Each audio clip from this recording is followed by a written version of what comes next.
Hi, everyone. Nice to be here. I'm Lucas, and I'm here with Dav, our director here at Mammoth Factory, and Daniel, our head writer. And this is the first of our Mammoth monthlies, which will just be short updates that tells us what is going on at the moment in this month, as well as right now, where we're at the beginning of a new book, where we'll give you an overview what is to come. And with that, I'll just instantly head over to Dav, who will take it away. Hello, everyone. So Mammoth Monthly really is a little touch and go on what is the release of this month, as Lucas said. Also, if we are starting a new book, which we are this month, just a little bit of the overview of the book, and also potentially other things that are happening. For example, our Kickstarter is live now. So if you haven't checked it out, check it out later. The link probably is down, or just Google Mammoth Factory Kickstarter, and I'm sure you'll find it. And without further ado, we're going to jump into Daniel, who is going to give us a little intro. Yeah, that's right. So I'll be giving a little intro to the Drakklings adventure that we're about to release. So, draconic invaders stalk the fields and forests of the Raxian Empire, while dragons of all shapes and sizes rain death from above. The Ascendancy struck without warning or provocation, putting entire villages to the sword, and it seems that nothing can halt their advance.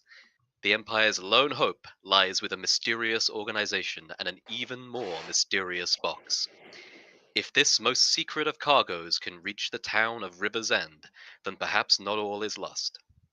On their way, though, the characters fall into the clutches of a marauding dragon and are taken far behind enemy lines.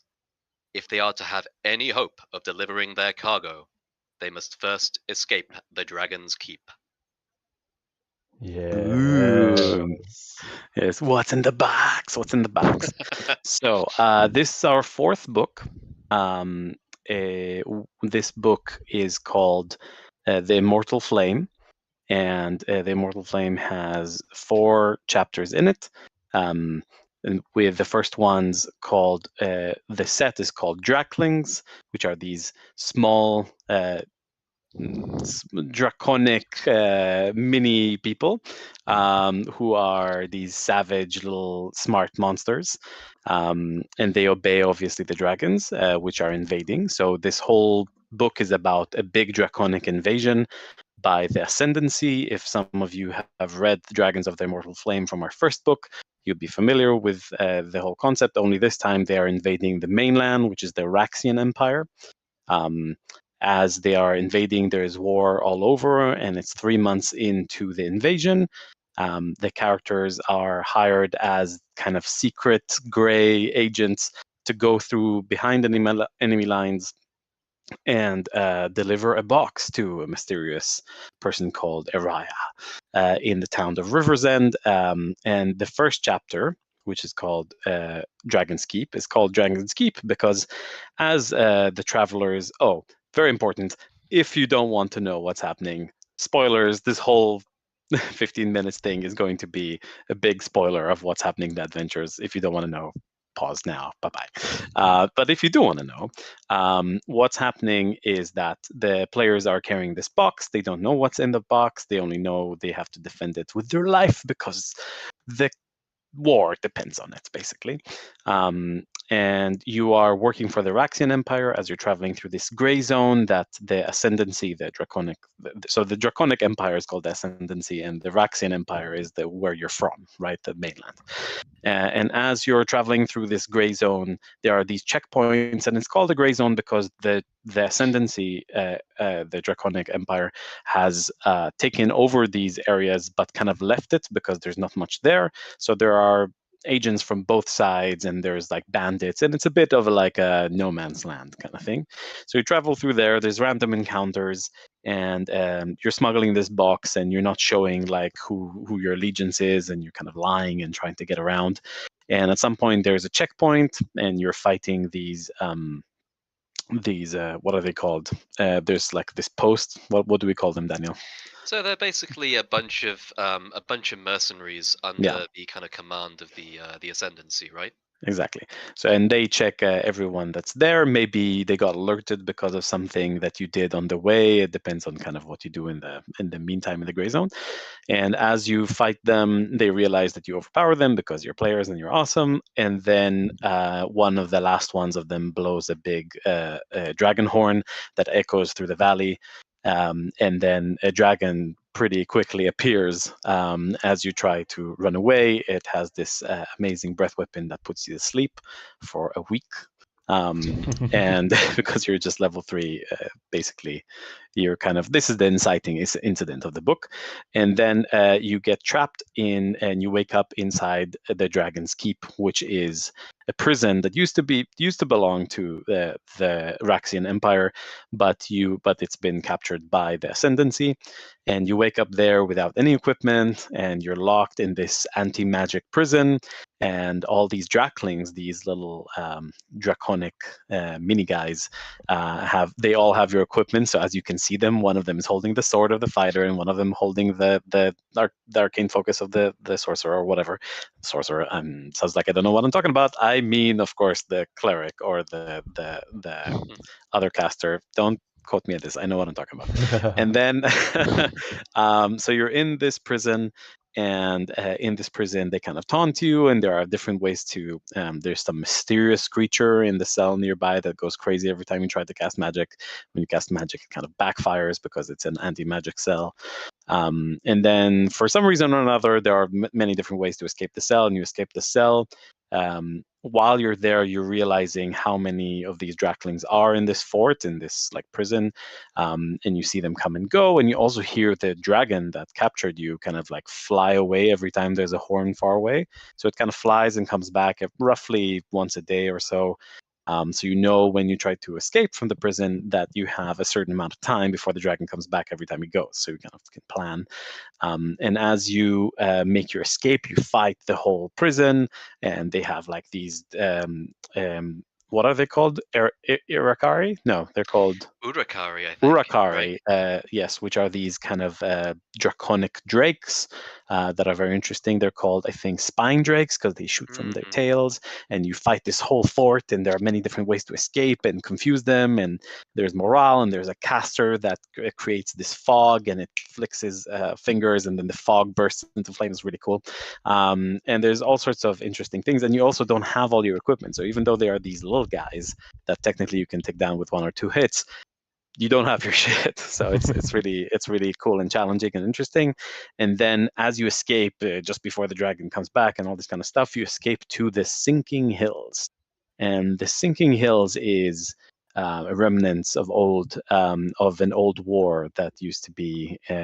It's called the Great Arcane War, which is part of the world lore of Eora, which we're going to expand on actually in the Kickstarter. So if you want more of the lore, anyway, it's going to be in the PDF anyway.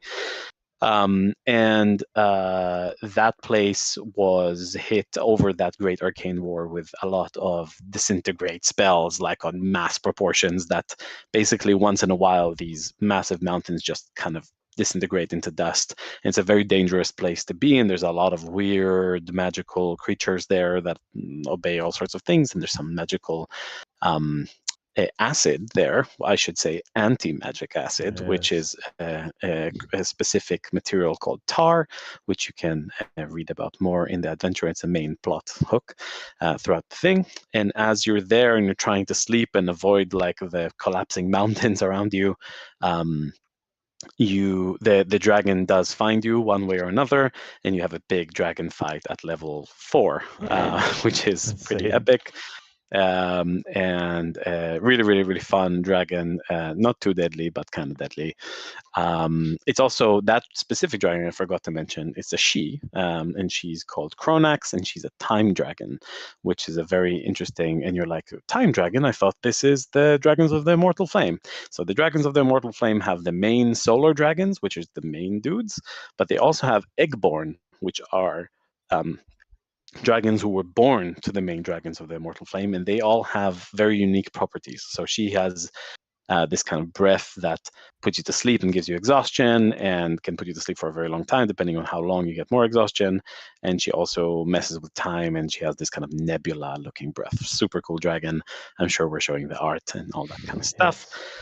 Yes. And at the very end, after you kill the dragon, the box kind of cracks, and out of the box pops out a little gem dragon baby, which is the secret, what's in the box.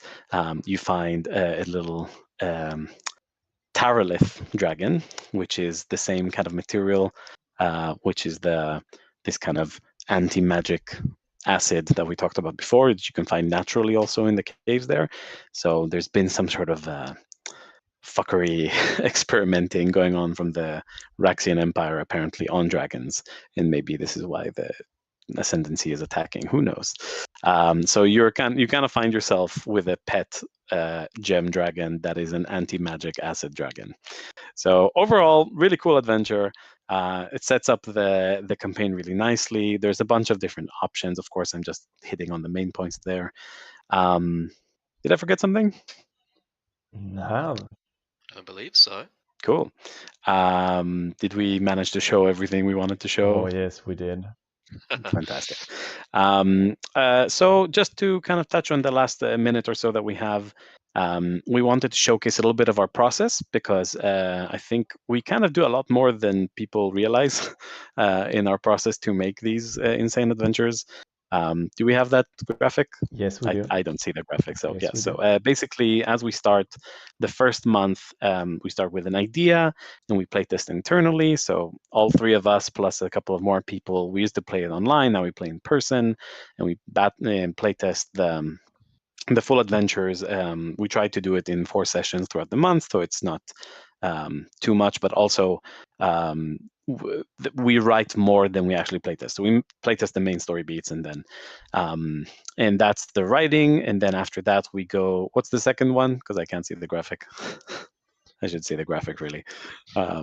Where is it? Yeah, we have the internal playtest, then the 2D and community. Right. So when we get to the second level, that's the 2D and community, which means we give instructions to our amazing 2D artists, and we give them instructions on how to. That's the second month. So in the second month, we give instructions to the 2D artists. They start to give concept art, which takes them roughly a month to make. And also we start playtesting on our Discord. You're very welcome to join on our Discord, the playtests. We run them every week. That's the second playtest of the same material. We playtest, if to make sure that the stat blocks and no TPKs and some TPKs, yeah. But it's a fun group, and Lucas is the amazing DM who runs those, with a bunch of other volunteer DMs, which are also invited to join. That's the second month. Then the third month, after we get all the feedback from all the playtests and we have the 2D ready, we start 3D sculpting with our amazing sculptors. And what's the other thing that happens? Oh, we start writing. Yes. So we write this thing that you're reading. And then, of course, there's proofreaders and graphics and editors and a lot of process during that month. And then on the fourth month, Fourth month second, is early third, fourth. access. Fourth month is early access, which we release to you guys, to the Patreons and to tribes.